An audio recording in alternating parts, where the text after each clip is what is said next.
And then on the top, we have the breaker for your solar. And your solar also has an additional breaker if you want to come around here and check it out. Right here. Okay. So, an important thing to know is that lithium ion batteries will get damaged if they're charged while they're below freezing.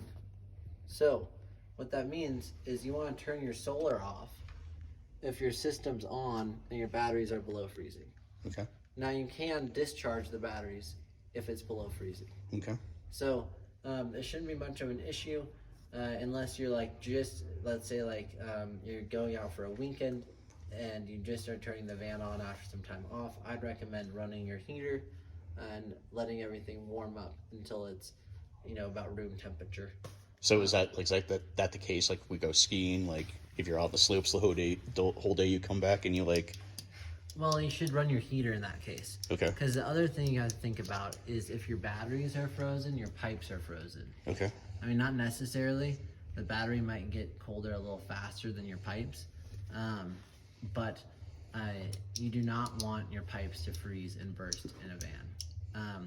We do not put our pipes behind the wall.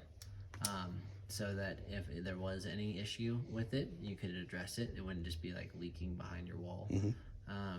But nonetheless, and we also use PEX with stainless crimps instead of the copper crimps, so that it's like highly resistant to freezing. In theory, it could freeze, thaw, and be fine, but I'm not going to recommend it. Okay. So I do recommend draining the water each time when you're done, and then leaving your fixtures open, so that pressure can be relieved. So if we ski below, freezing, below 30 degrees, whatever it is, do we want to leave the heater on going? Yeah. Okay. You can leave the heater on. Okay. Now I will say, like this type of heater is like no matter what brand, what size, none of them are particularly reliable. Eventually, it needs to get serviced. It needs to get cleaned. It's too high elevation. The gas is a little different than the last time, whatever. So I wouldn't leave the van for say multiple days and rely on your heater to keep it warm unless you had some way to you can install like a smart thermostat or something. Okay.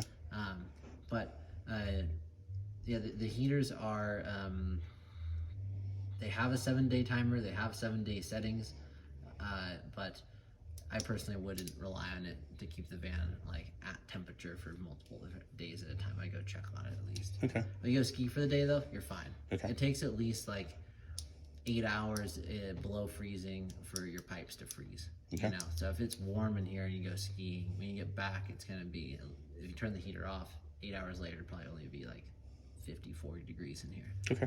Especially with window coverings, things like that. Okay.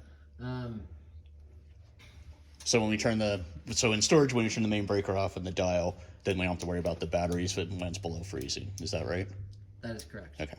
And you also have your solar switch over here. Okay. So I pretty much just recommend storage mode, flip your main breaker, turn your power off, turn the solar off. Okay. And that way when you come back to it, you'll have to intentionally flip the solar on. Okay. Now in the summertime, when you know it's not going to be freezing for months at end, you can just leave the whole system on. I might turn off your main breaker there. Okay. And then leave your solar on though, and it'll just top the batteries off. And when the batteries are full, it'll stop charging. Okay. So going over this side of things,